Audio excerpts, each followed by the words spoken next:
with a major kidney infection. I stayed what was to have been our honeymoon in the hospital. Not a great way to start. But the wonderful thing was that my husband it wasn't my husband yet, but he never left my side. He stayed with me through that whole time. And I recall my mother having this kind of a meltdown that, oh my gosh, he's going to think she's sickly, and he's not going to stick around when I wound up in the hospital. And so, I recently had an epiphany about that and understood why. Sorry. I, as DJ reminded me earlier, I was posting things that, hey, I'm the biggest crier on the planet, so, I cry easily. So I'm sure you will see a tear or two as I do this. But we approached life and marriage differently than my mother did. At this time, my mother was on her 4th marriage. Well, actually, they weren't even married yet. They were living together. And they did later marry, but she was on her 4th relationship. And so when she saw a potential struggle in our relationship because of my illness, then she thought the marriage would dissolve as her marriages had dissolved. What she didn't know is that we came at it differently than they did. And we came at it with commitment, because he had a loving set of parents that were just an amazing example to us. If they ever fought about anything, we never saw it. We never knew it. It would have been behind closed doors if there were any fights, which is where arguments, it should never be fights in my opinion, but disagreements should take place behind closed doors and not in public. So I was a product of 4 marriages on my mother's side. My mother and father divorced when I was under the age of 5, and I didn't meet my father again until I was in my mid-30s. Sidebar, happy ending, and that story for another time. Met my father, we had a great relationship until he passed. So, our attitude was completely different. Our friends who were getting married at the time all were getting married with the attitude of, if this doesn't work, we're just going to get a divorce and go on. Like they were going steady, instead of making a lifelong commitment to one another. And we said, if this doesn't work, we're going to figure out what's wrong, and we're going to fix it. And that's that same commitment that you come into your business with. If this isn't working, I'm going to figure out why, and I'm going to fix it. If this isn't working, I'm going to figure out why, and I'm going to fix it. And so that commitment level, again, that why we're doing things, becomes so important that we are committed to that relationship. For 44 years, I was in that loving, committed relationship with my husband. And there are the tears. 2 years ago, that relationship ended while I held his hand and he passed away. Sorry. I am now remarried to this wonderful man back here operating the camera. And that's why I said I didn't think I would ever be married twice. But the Lord has blessed me abundantly. And Rendell and I bring that same level of commitment to our marriage that Kent and I did to ours. And so, again, if things go wrong, we're going to figure it out and we're going to fix it. We also use all of the principles that are in the book, Bulletproof Your Marriage. And I have to tell you a funny story. Rendell had a copy of this before we got married, but he hadn't had a chance to read it yet. We drove 4 hours to our wedding. Guess what he got to hear on the way to the wedding? I read the book to him during that. That's the audio version? He has the audio version up here. He got to hear the whole thing. Okay, so why should you even listen to me? Who am I and why should you listen to me? So you know my name, I'm Regina Partain Bergman. We're working on dropping the Partain and getting to the Bergman, but so many people have known me for so long as Regina Partain that we're kind of, easing people into the new name. And I have to get to the place where I remember it. I was Partain for 46 years, and now I'm Bergman, and some days I struggle to remember my name, but it's all good. So I have been an entrepreneur most of my life. We are newlyweds. We are newlyweds. 5 months. 5 months. Keep that name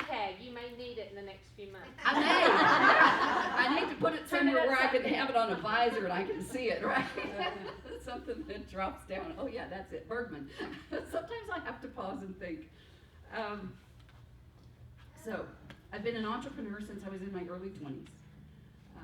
I lived in the Panhandle for almost 20 years, 18 and a half years. Longest place I've ever lived any place in my life. And I had a staffing business in Perryton. We actually had 6 offices. Some of you may remember me from that. We went out of business in 2009 after the financial crash of 2008. Put us out of business. But our book, I've written this book we published earlier this year. It became #1 in 5 countries. I consider it a manual. It's an easy read. It's about 80 pages, but it's something you go back to over and over and over again to refresh on how to have a great marriage. So today, couples hire me to help them with their marriage. We have some other things I'll talk about at the end. So, a lot of people would say or think that my first husband and I, Kent and I, had this fairy tale marriage. We were married for 44 years. And so you might consider that a fairy tale, especially in today's society, right? And I loved my life with my husband. We had an amazing life. But it was not a fairy tale. What is this conference called? Women in Real Life? Our marriage was very real. We had real ups and downs. There were a couple of things that hit our marriage that really could have destroyed us. And if it weren't for our commitment to the marriage, they probably would have. Okay? So we had that very real marriage. Many of you have said, I do, like we talked about in the beginning, but you aren't feeling it today the way you felt it when you said it, right? You're struggling. Some of you are not communicating as effectively as you did in the beginning, or at all.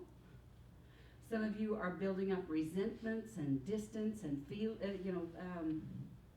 like giving up in your relationship, or have felt it at some point. Some of you are feeling like you're not getting your needs met in your relationship. Anybody feel that way? That your needs aren't getting met? And some of you may be focused on, if they would only do this, then I could be happy. Anybody ever say anything like that? Your laughter gives you away. You may feel that no matter what you do, you just can't make this person happy. Now, you may not be feeling this all the time. You may have these ups and downs of these feelings, okay? But most of you in here can relate to some level of that. And you may feel like you're just going through the motions and that maybe marriage just isn't for you after all. It isn't what you thought it was going to be.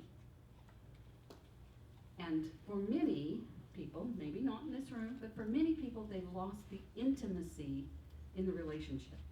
Now, when I'm talking about intimacy, I'm not necessarily talking about what goes on behind closed doors, although that can be part of it. But there are other ways of having intimacy in your marriage, and we're going to talk about those today, some of those. And others have forgotten or never knew what the purpose of marriage was. Who thinks they know what the purpose of marriage is? Anybody? Why did you get married? What made you say I do in the first place? What made you say, I want to spend the rest of my life with this person? Well, at least the next week anyway. So we'll try it out. It goes back to being complete, because Adam and Eve, you're supposed to, he made a woman to complete the man. Amen. Right. Can you expand on complete a little bit? It has to do with the ribs. I do teach a workshop called What a Difference a Rib Makes. And it's all about gender communication. We'll meet over tires.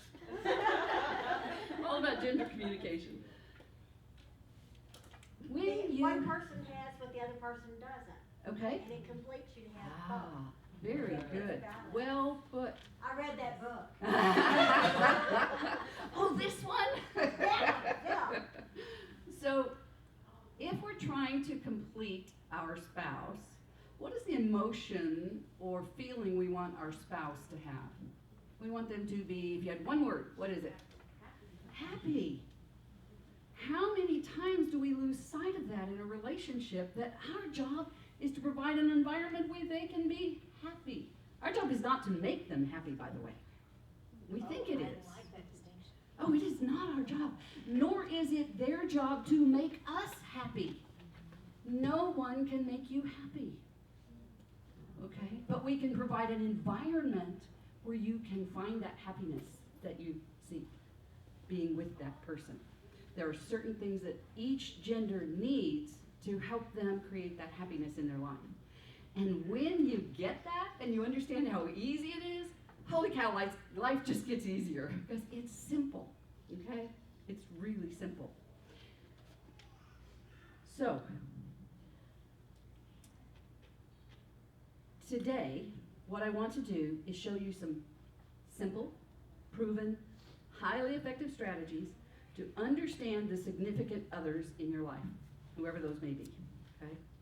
If you're in a relationship, you can start to regain the love that you once had and that intimacy that we all desire and need.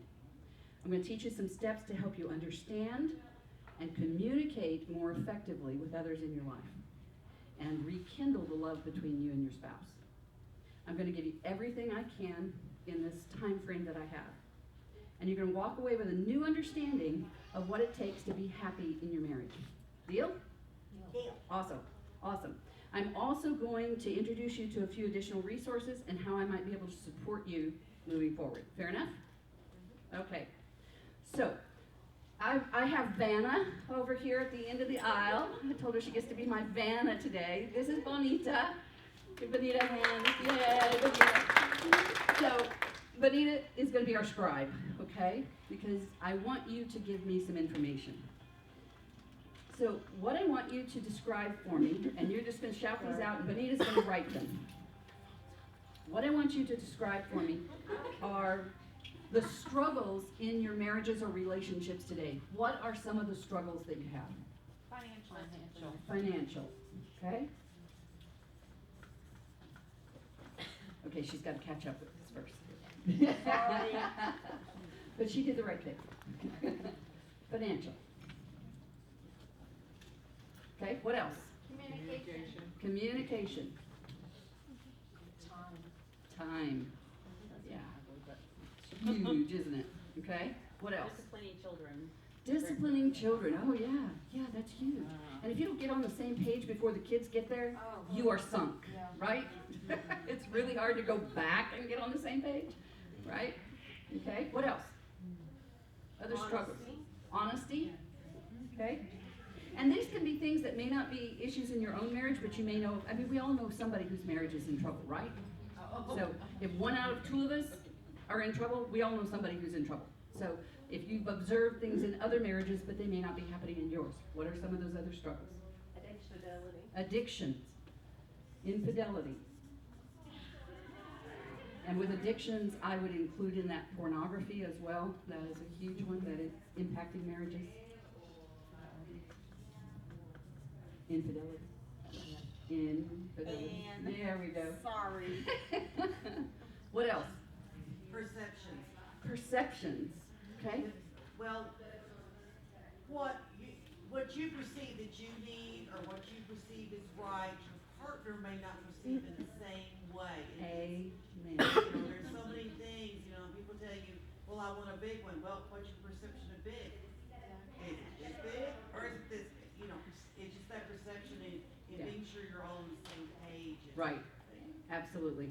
And gender differences come into that in a huge way. Okay? Anything else before we go on to the next part? Okay. So let's take that sheet off and you can, oh, yes. Feelings. Feelings. My husband and I had this conversation just last night. Aha. So when you say feelings, tell us a little bit more about what you mean by that. Emotional. The other night, my husband and I had an argument because I said, you can't say that. You can't ask me how my day was and me tell you, and then when I ask you, you say, none of your beeswax. Ah. He does that to me all the And time. I bet you got an interesting Drives me response. crazy. I bet you got an interesting response. And the reality is it's a gender difference.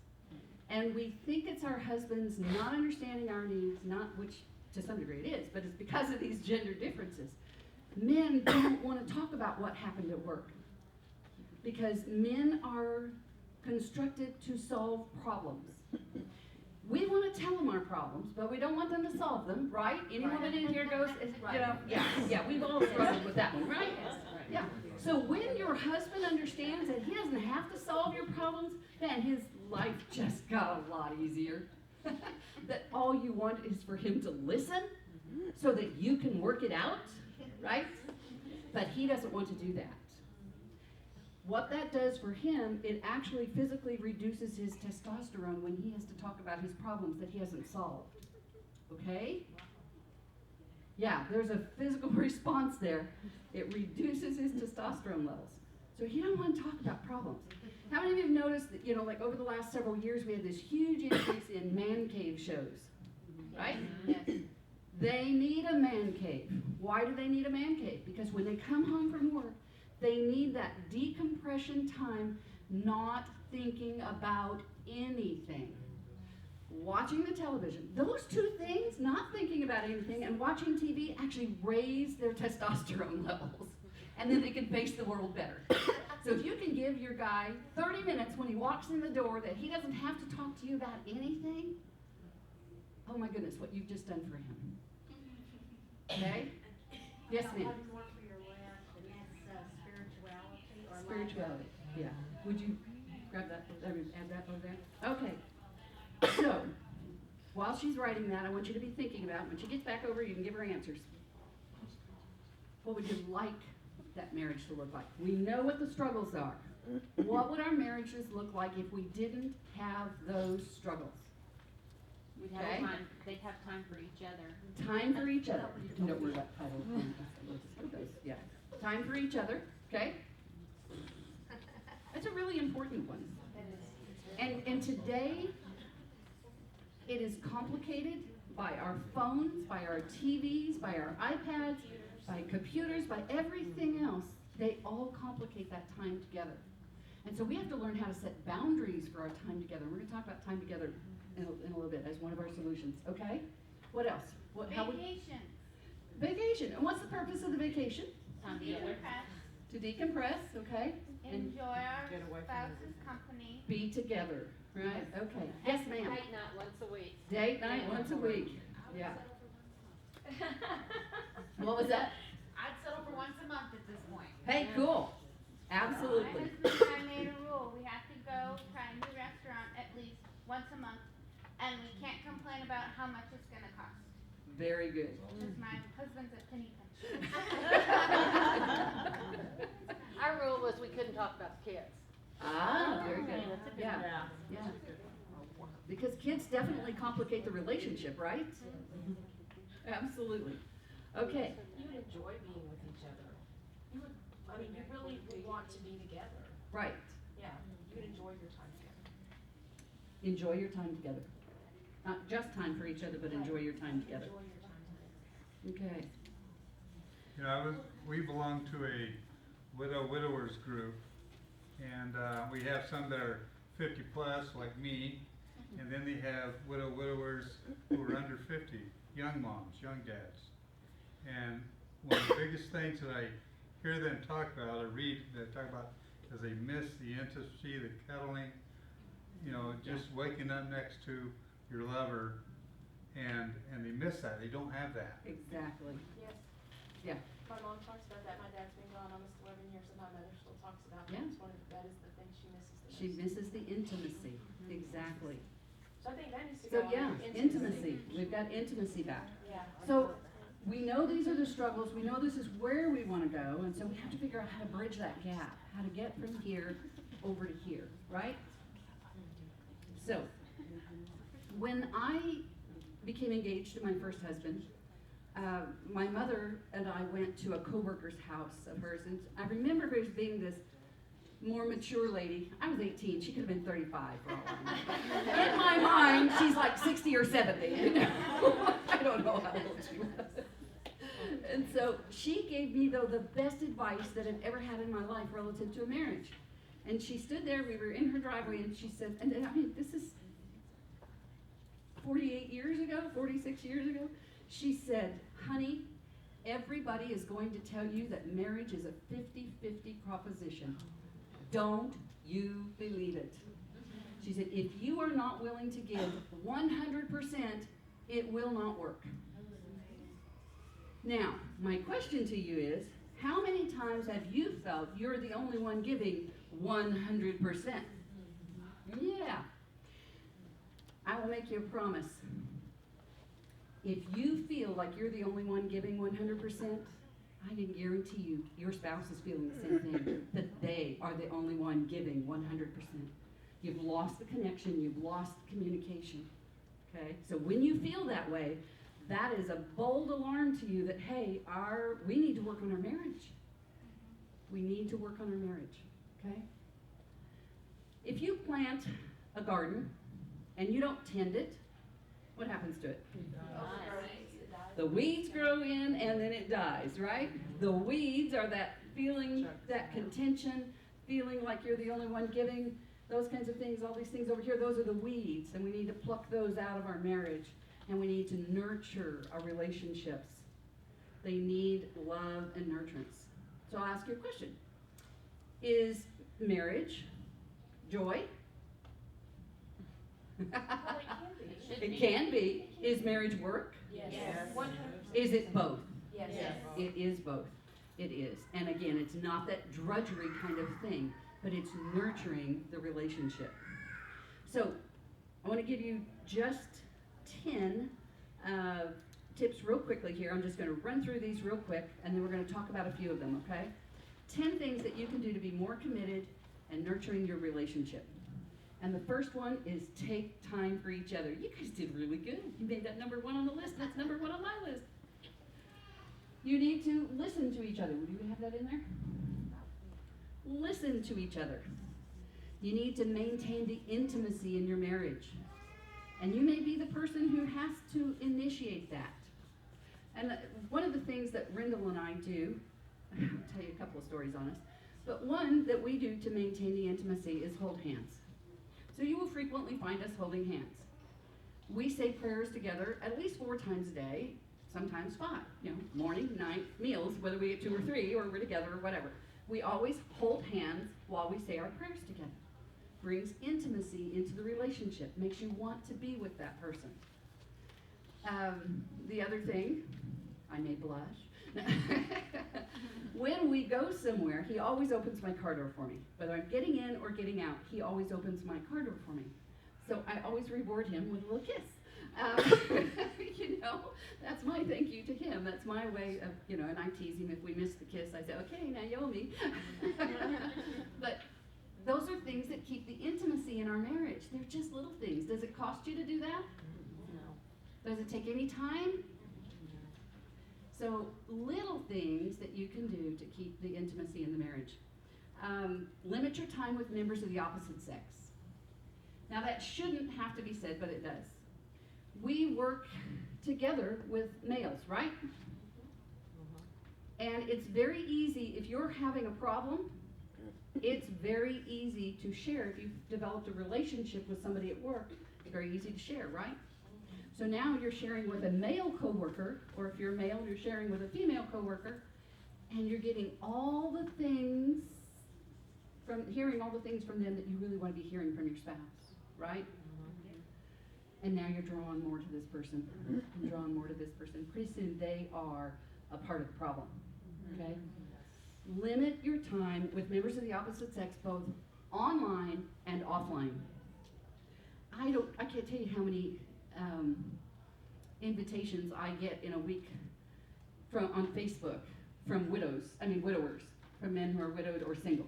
I have no idea where they find this stuff. Anyway, I will look, first of all, do we have friends in common? And then I will check out those friends in common. I want to know for sure, because sometimes they will have managed to connect with one person and they're still a predator, okay? So I always check them out. But 99.9% of them, I delete the friend request. Don't respond to it. I don't need those relationships in my life. I have the relationship back there that I need. I don't need other men's relationship, online or off, okay?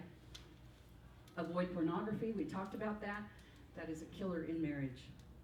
Pray together, we talked about that. Study the scriptures, including time to study together, if at all possible. Now, my first husband and I were not on the same page spiritually. We had a great marriage, but we weren't on the same page spiritually. And he didn't join the church. I joined the church when I was pregnant with my daughter. He didn't join for another 15 years. We were unequally yoked, right? Can be a big problem. He didn't want to read the scriptures. He didn't want to say the prayers every day with me. We would do it occasionally. Did that cause challenges in my marriage? Absolutely. Are some of you facing those same challenges? I'm sure you are. Okay? Again, it comes back to that commitment we talked about in the very beginning. Be committed to the relationship, and you can deal with everything that comes up in the meantime. Respect them and where they are. And remember, somebody taught me years ago, if I had a string, I could show you, but they said, if you have a string, we'll pretend this is a string, and it's laying on the table, and you push it, what happens if it's a string? It just bunches up, right? It doesn't go anywhere. But if you pull it, what does it do? Follows, right? So in your relationship, especially in the spirituality area, that's so difficult because we want them to be where we are spiritually, right? We want to be on that same page. So it's so difficult, and we want to, sometimes we want to point fingers, and we want to say, why won't you come with me? And da, da, da. Just lead. Be a leader in your marriage in that regard. Set a good example. Make the commitment to your spirituality. Make the commitment to what you're going to do. If you're going to church, commit to going to church, and don't let things get in the way, and go to church. Set the example. Share with him the good things, but not in a way that threatens him, okay? Be a leader. Look for the good in each other. We easily start to look for the bad when things are starting to get rocky, right? Look for the good in each other.